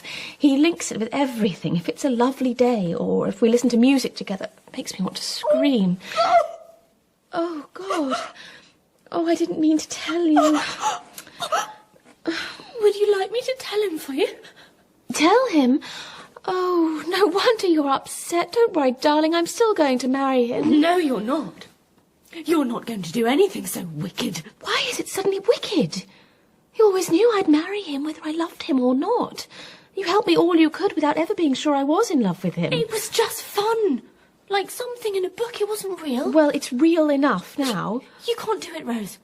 Just for clothes and jewellery and bathrooms. You talk as if I were doing it all for myself.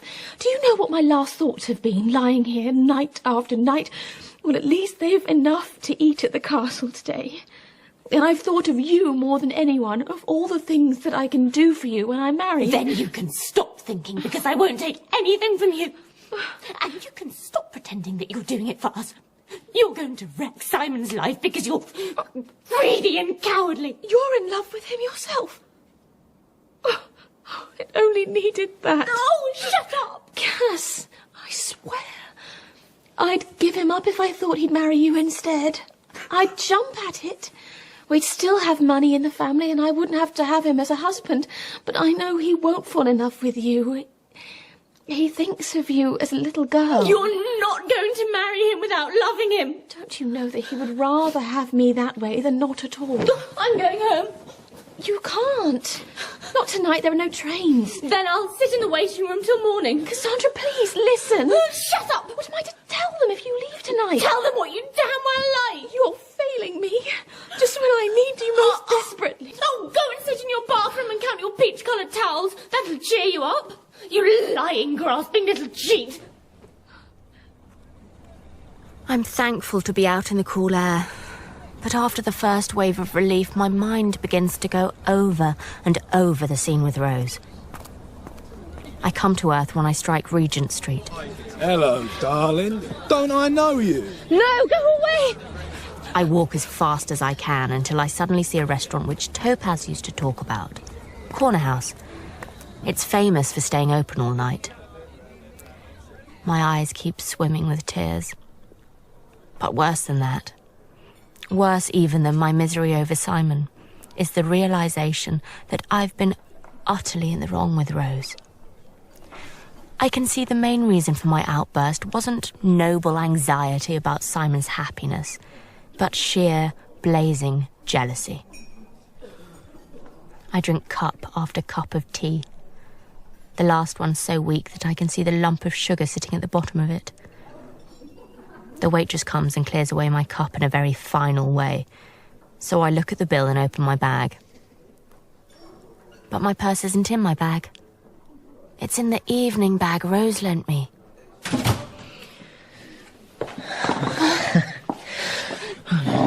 Sorry it took so long. I had to walk nearly a mile before there was a taxi. I'm so sorry to call you out, Stephen.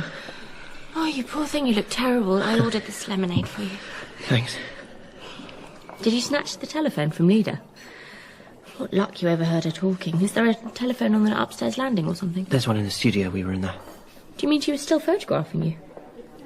No, we were just sitting talking. Till 2 a.m, just you and Leda. Oh. Tell me about your film work. My name's going to be in print. There's to be a piece about me under the photograph leaders getting into the papers saying how I'm a young actor of great promise. After this picture where I come on with the goats, I'm to go on contract and be taught to act. Goodness, Stephen. Well, that's what they said. And you wanted me to do it. Oh, let's get out of this place. We could have a look at the Thames now. It's getting light.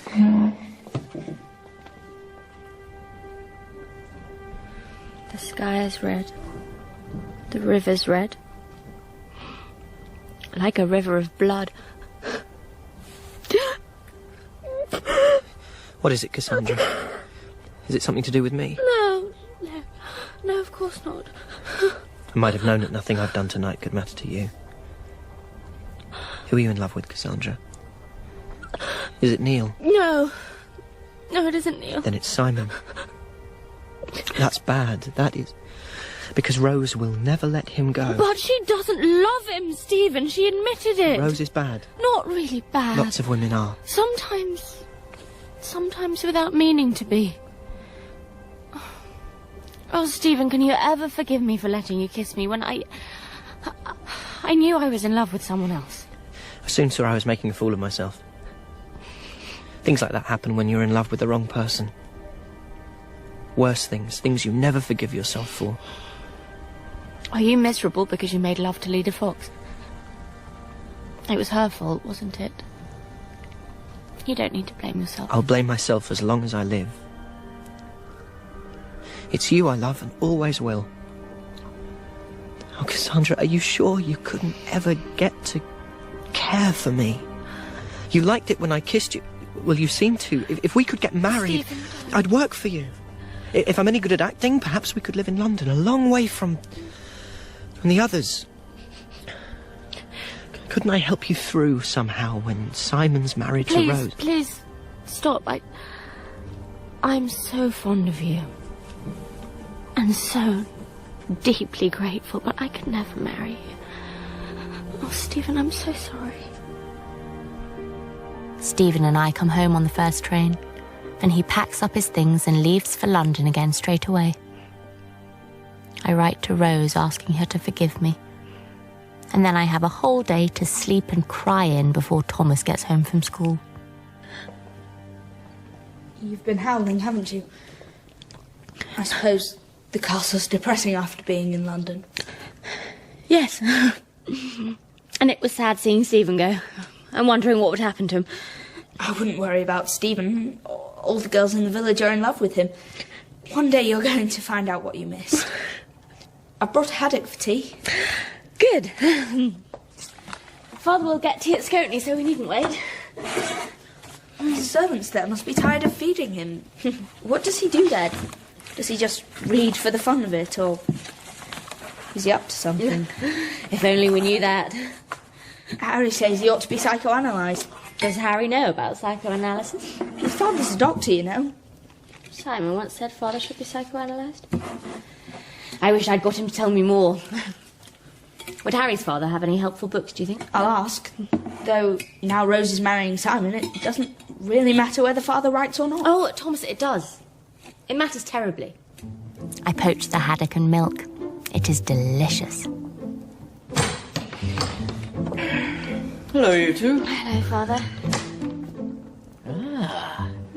Can you spare me this? The haddock bone? Oh, we thought you were eating at Scotney. I can make you some eggs.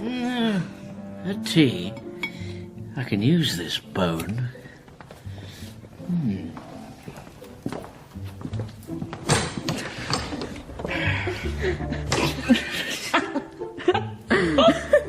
Oh, stop laughing, Thomas. We shall be ashamed of our callousness if Father really is going off his head. He isn't. He's putting it on or something.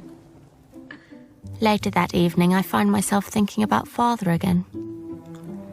If he starts a new book, Rose might believe there would be enough money coming in to make life bearable, and still might break off her engagement. I see the lamp alight in the gatehouse. It always conjures up an image of Father, remote, withdrawn, unapproachable. Surely one ought to know a little more of one's father than we do.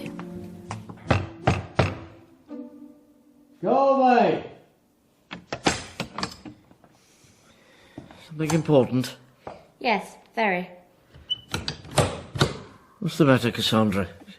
You're pale. You ill? You'd better sit down. Oh, what are all these papers on the wall? American comic strips, commonly called the funnies. Now, what is it, Cassandra? Are they to do with your work? Never you mind about my work. Father, you've got to let me know what you're doing. And is that the sole reason for this visitation? To cross-examine me? No. Yes. It is. It's exactly that. And I'm not giving up until I get an answer. Out you go! Go on! Oh, God. Is it your elbow? Oh, that could be agony. Please let me feel. Nothing broken? Here. Let's walk up and down a little.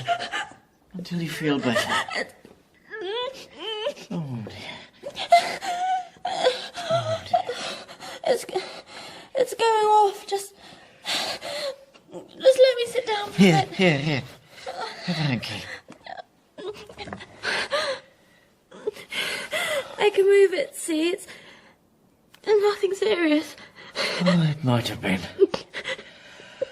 I haven't lost my temper like that since that wretched business with your mother and the cake knife.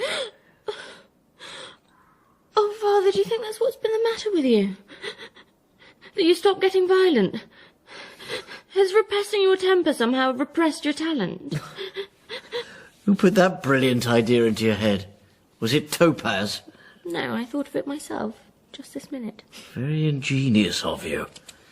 But it happens to be nonsense. Well, it's no sillier than believing you dried up because you went to prison. Some people do think that, you know. Idiots.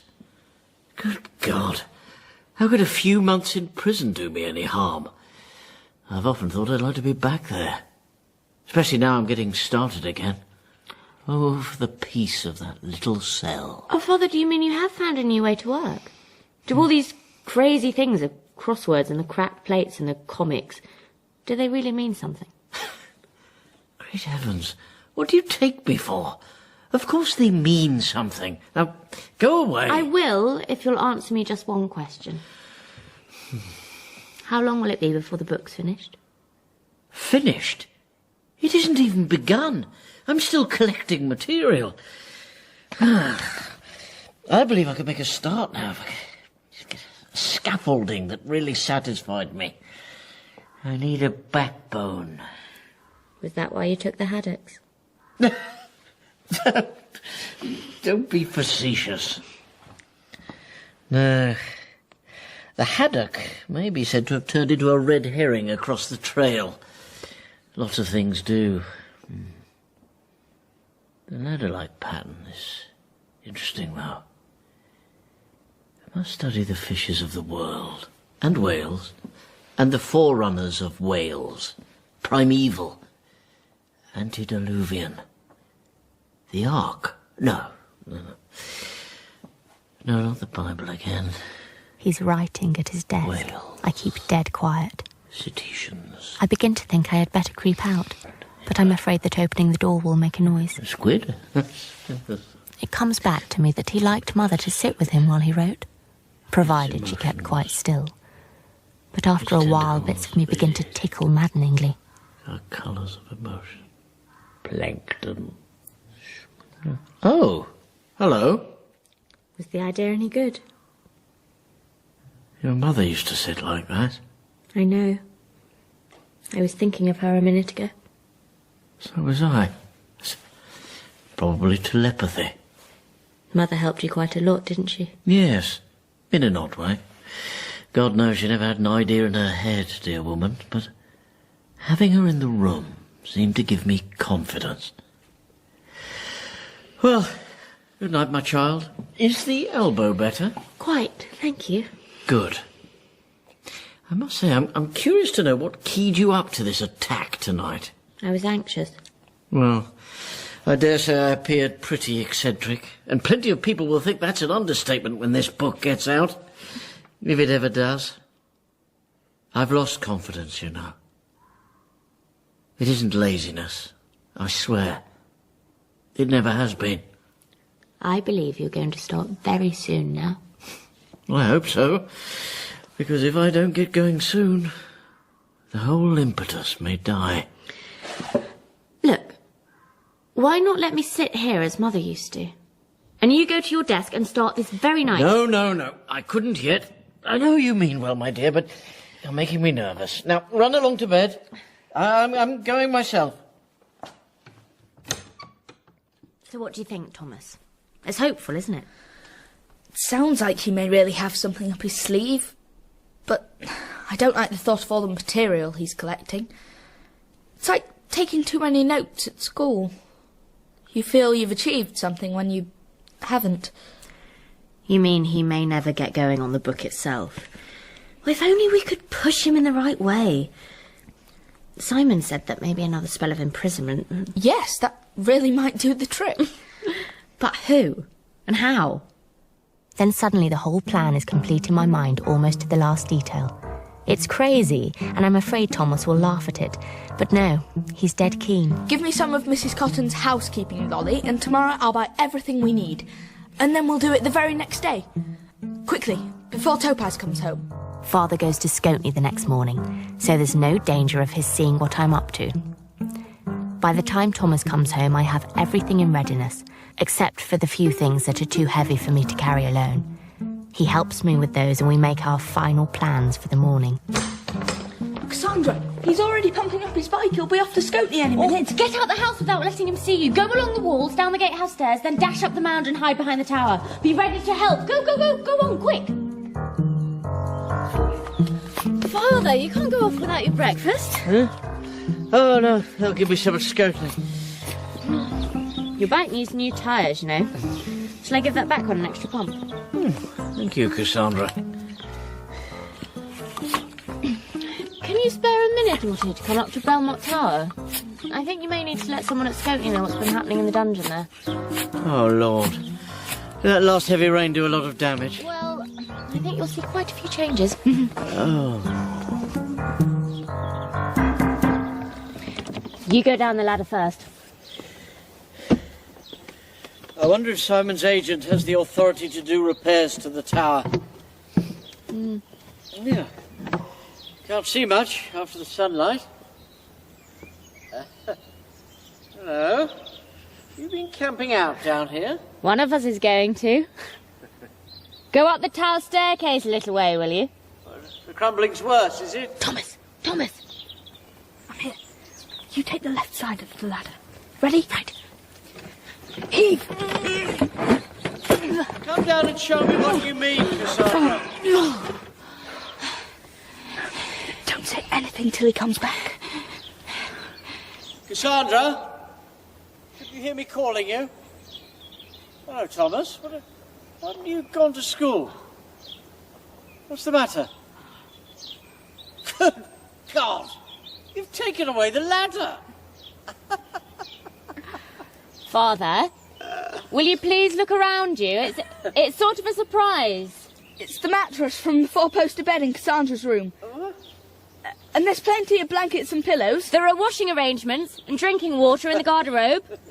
A new stationery on the table. We think you'll have enough light to work by. Now we've cleared the ivy from all the lowest arrow slits. We'll give you a lantern at night, of course. Very good meals will be coming down in a basket. We bought a thermos. My dear, dear children.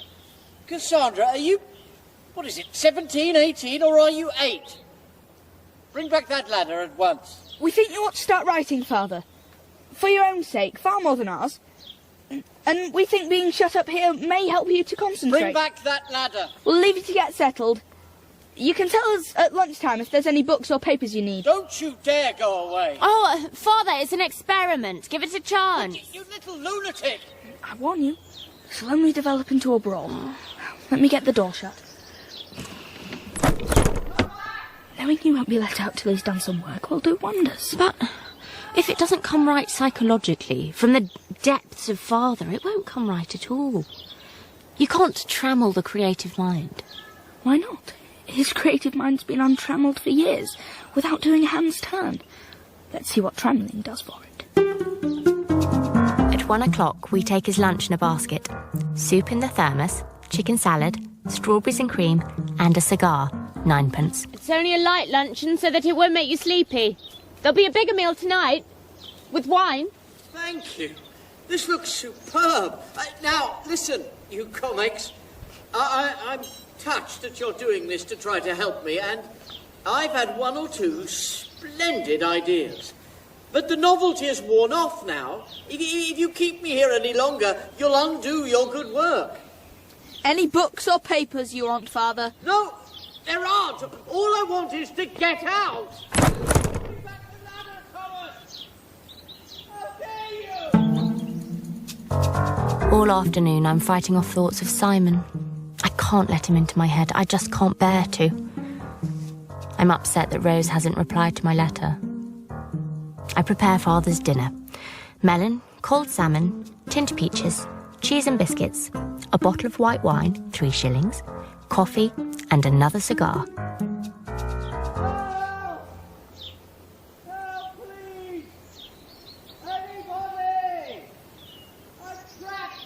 Here, down here! Help! Have you been wearing yourself out by shouting all afternoon? Someone's bound to pass through the fields sooner or later. I doubt it. Mr. Stubbins isn't cutting his wheat for some weeks yet. Anyway, your voice doesn't carry beyond the mound. We must bring in pyjamas and a dressing gown for tonight. If you leave me here all night, I shall go out of my mind. I mean it, Cassandra.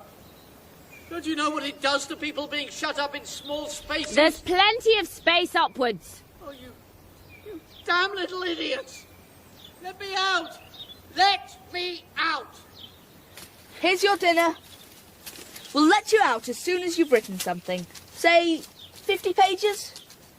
I never wrote 50 pages in less than 3 months, even when I could write. Just unpack your dinner, will you? I'll show you. Here. Take that. Close the door, quick. Oh, my God. You hurt, Cassandra? No!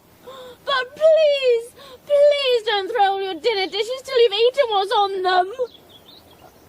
Now won't you just try to write, Father? Write anything. Write, the cat sat on the mat. Anything, as long as you write. Come on. I shall let him out tonight, even if he kills us. I'm not weakening yet. We'll see how he is after dinner. When dusk is falling, Thomas lights a lantern, and we take the pyjamas and dressing gown over to the tower.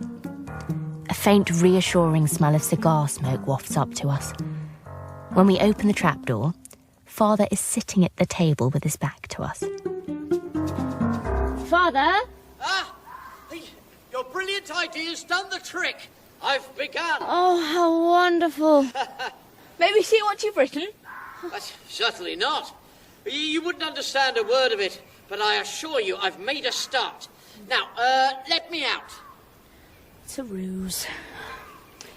How many pages have you written, Father? Well, not many. The light's been very bad down here for the last hour. You'll be all right with the lantern. Here, I'll lower it. Thomas, I give you my word I have begun work. Look. Wait. Yes. Here, look. You can see for yourself. Now, hurry up with that ladder. I want to get back to the gatehouse and work all night. But you're in an ideal place to work all night. Moving to the gatehouse would only disrupt you. No. Here, I brought along your pyjamas and a dressing gown. No. I'll come along early in the morning. No. Good night, Father. Thomas! We divide the night into watches, and the next day Father is writing each time we take him food. And finally, thank goodness, I hear from Rose. She sends a telegram asking me to please try and understand. No mention of forgiving me, but as it is signed your ever-loving Rose, I suppose she has. It is now 4 o'clock in the morning. I'm writing by moonlight. Even while I've been so worried about Father, a voice in my heart has kept saying, but nothing really matters but Simon. Oh, if only Rose will break off her engagement.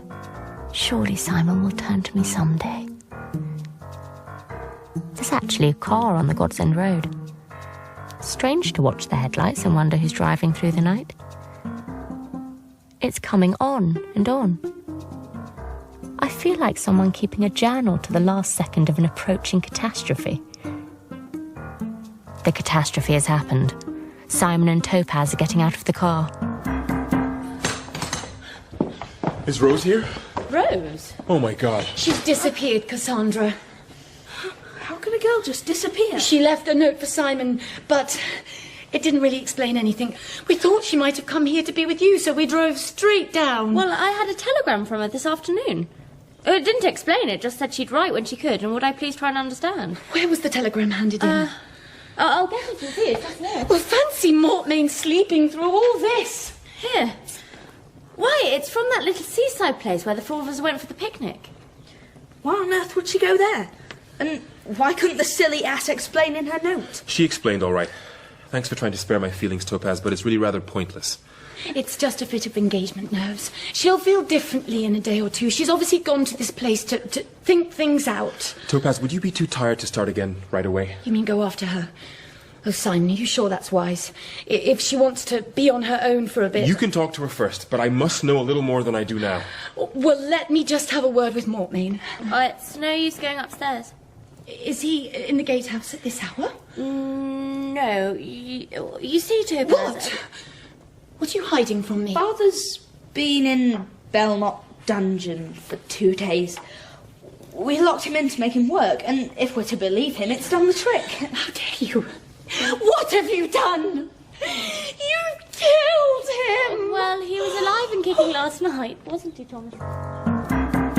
I've got the flashlight from my car. Thomas, give me the key. I want to face it alone. If you're not careful, you'll face it headfirst down 15 feet. Let Cassandra and me get the door open and the ladder fixed, and then you can descend like a ministering angel. All right. Father is lying on the bed, so utterly still that for a moment I'm terrified. Then a little curling snore relieves my mind. Mortmain? Oh, dear. Mortmain, I've come to rescue you. It's Topaz. Mortmain. Oh, you're safe. Oh. Bloody hell! What's happened?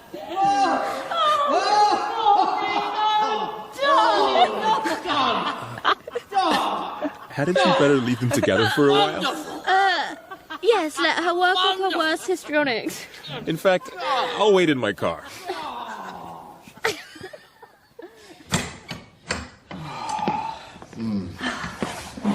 Lean on me, Mortmain, lean on me. Are you all right, Father? My dear young jailers, yes.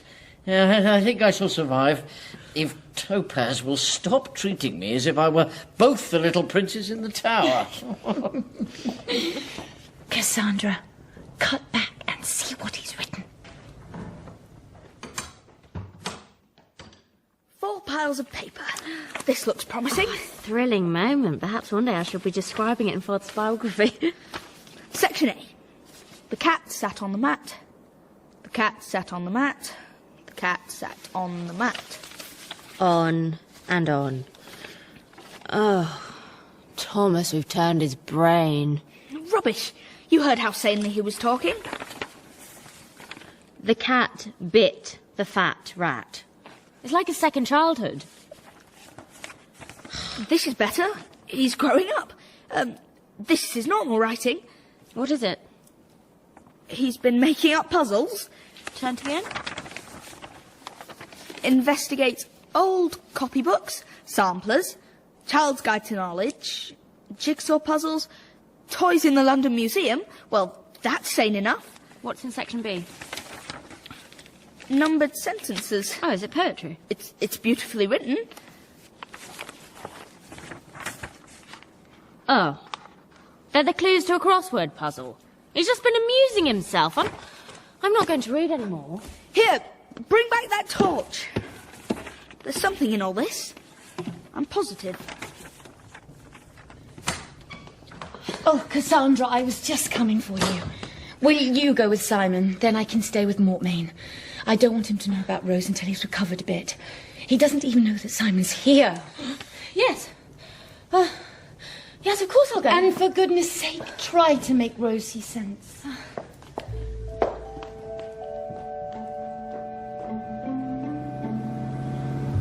Did you know how Rose felt about me? Forget it. It's not fair to ask you. Simon. No, I believe I'd rather not talk about it at all. Not until I'm sure she really means it.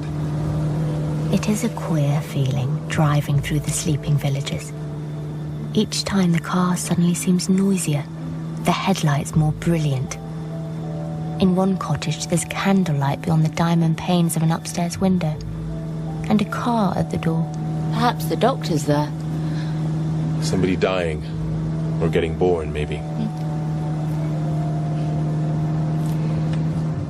Look at that golden haze just beginning behind the thick grey mist. That is remarkable. Can you feel the sea in the air? Yes. The mist over the salt marshes is too thick for the sun to penetrate. It's like travelling through a tunnel in the clouds. We don't see a soul in the main street of the village, but we find the front door of one hotel open and a charwoman scrubbing the hall. She lets us look at the hotel register. There's no sign of Rose's name. She tells us the only other place is a tiny inn down by the sea about a mile away, called the Swan. It's somewhere to try until the village wakes up. We drive along the lonely coast road. There's no mist over the sea. It's all pale, shimmering gold. So calm that the waves seem only just able to crawl onto the shore and spread a lacy film over the sands. There it is, the Swan. Look, that's where we had the barbecue, and Neil burnt the steaks. I'll just pop in and check. Someone's awake. Listen. It's coming from that open window. It's Rose. Are you sure? Certain. I had no idea she could sing like that. Surely she couldn't sing like that if she wasn't happy. Perhaps it was just nerves, as Topaz said. Shall I call up to her? Good morning, fair Rose. Are you ready to come out and bathe? That was Neil. Yes, that was Neil. But Simon, they hate each other. Looks like it, doesn't it? I feel now as if I'd always known it. How? How did you know? He was really attracted to Rose at the beginning. And then he decided she was affected and mercenary. Or at least that's what he said. I kidded myself he was piqued because she preferred me. Just as I kidded myself she really cared for me. That is, I did at first. She did. She did at first. Like she said in her note. For weeks now I've had my doubts. Yeah, but I hoped things would come right after we were married. God knows I never had the remotest idea she was in love with Neil, or Neil with her. They might have told me honestly. We drive home through the full brightness of the morning. I've been telling myself I would make Simon happy. But I know now that I've been stuffing myself up with silly fairy talk, that I could never mean to him what Rose means. With all my heart, and for my heart's ease as well as his, I would give her back to him if I could. And now it is October. I write this sitting on the mound, near the circle of stones left from the midsummer rites. Rose and Neil went to his ranch in California. She writes and tells me she is perfectly happy. There are 3 bathrooms. I only saw her once before she went, at the Cottons. It was Stephen who made it all happen. But how? He went to Neil's hotel and told him I wasn't in love with Simon. Then Neil came to see you? Yes. Oh, Cass, I'd have married him if he hadn't a penny. And I would weeks ago if only he'd have given me the chance. You see, I didn't know that he cared for me. But Rose, how did Stephen know? Oh, well, do you remember that night they mistook me for a bear? When I slapped Neil's face. After he carried me across the railway line, he set me down and he said, "This is for slapping me." And then he kissed me. And Stephen saw. But just because he saw Neil kiss you once? Oh, he knew better than I did, because Neil wasn't ever nice to me again. He was just rude and horrid. I always thought you both made too much of not liking each other. We hoped to get married at once, but you can't do that, so we went down to the inn to wait until we could. Neil said that barbecue picnic was the last time he'd seen me human. And of course, darling, it's really you I have to thank, because I'm sure Stephen only went to Neil on your account. He told Neil that you're the one for Simon. Just as soon as Simon's got over me a bit, you'll be able to get him. I should have thought you'd grown out of talking about getting men. Oh, I didn't mean it in that way. Oh, he likes you so much already. He said so only today. Rose, you didn't tell him I was in love with him. Of course not. I'm afraid she did. He's been so kind since then, but now his kindness seems deliberate. He's been coming here to talk to Father about his book nearly every day. Apparently, it is very clever to start a book with the cat sat on the mat 19 times. Now, stop it, Cassandra Mortmain. In the revised version, there are only 7 of them. And there is a perfectly logical explanation, according to that bright boy Thomas. They are supposed to be in the mind of a child learning to read and write. Topaz is always delighted to air her views, but her latest contributions are cosmic significance and spherical profundity. The only person who could help me is Simon. But I don't like to ask him in case he thinks I'm running after him.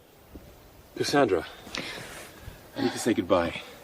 I'm taking Mother back to America at the end of the week. Oh. She wants to be in New York for the winter, and I'd like to be there when the first section of your father's work is printed in the New Yorker. I'll write an article about it. Simon, could you tell me anything that would help me to understand what he's driving at? Yes, I want to, because when I'm gone, you'll be the one person in close touch with him who's capable of understanding. Father won't answer my questions. Well, it's the essence of an enigma, that one must solve it for oneself. Why does this work have to be an enigma at all? God made the universe an enigma. And very confusing it's been for everybody. I don't see why Father has to copy him. I think your father believes the interest so many people take in puzzles and problems, which often start in childhood, may derive from man's eternal curiosity about his origin. Think of a crossword puzzle, of the hundreds of images that pass through the mind while solving one. In your father's puzzles, the sum total of the images adds up to the meaning he wants to convey.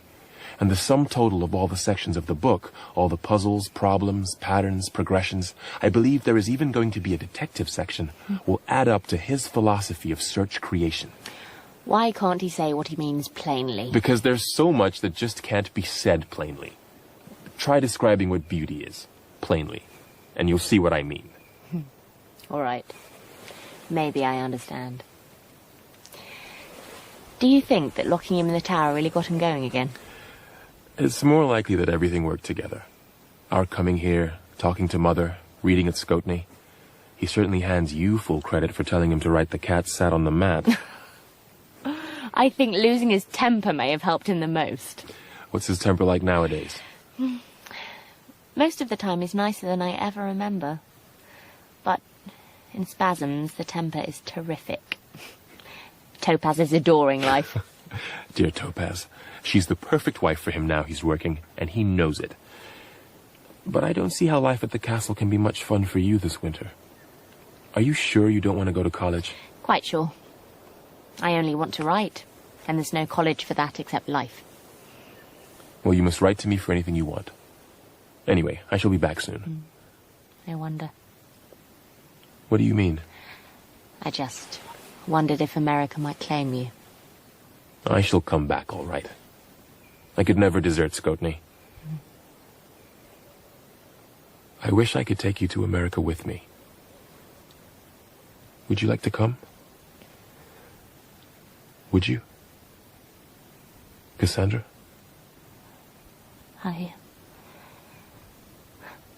If only I could type, I could come as your secretary. Though I don't know that I'd care to be away from Father too long this year. A wise young judge. Simon, you know I'd love to see America if ever the circumstances were, well, favourable. I'll report on them when I come back. Let me kiss your hand. And then he goes quickly down the mound. I know that when he nearly asked me to marry him, it was only an impulse. Just as it was when he kissed me on Midsummer Eve. A mixture of liking me very much and longing for Rose. It's part of a follow-my-leader game of second best we've all been playing. Rose with Simon, Simon with me with Stephen, and Stephen, I suppose, with that detestable Leader Fox. It isn't a very good game. The people you play it with are apt to get hurt. There's only half a page left in my journal, but that is as much as I shall need. I've grown out of wanting to write about myself. Shall I fill the space with I love you, I love you, like Father's page of cats on the mat?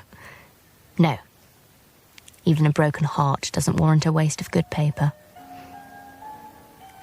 There's a light down in the castle kitchen. Tonight, I shall have my bath in front of the fire with Simon's gramophone playing.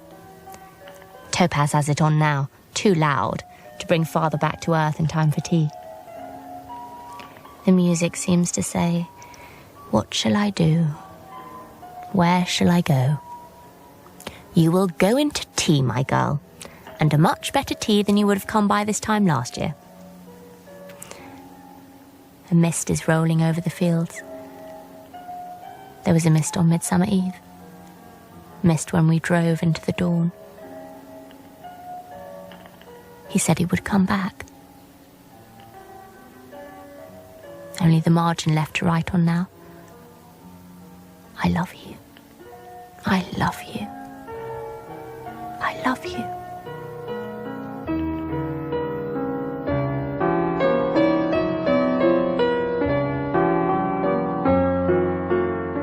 In I Capture the Castle, Cassandra was played by Holiday Granger, Rose by Scarlett Alice Johnson, Mortmain by Toby Jones, and Topaz by Charlotte Emerson. Simon was played by John Macmillan, Neil by Henry DeVass, Stephen by Harry McIntyre, and Thomas by Sam Hattersley. Dodie Smith's I Capture the Castle was dramatised by Jane Rogers and directed in Salford by Nadia Molinari.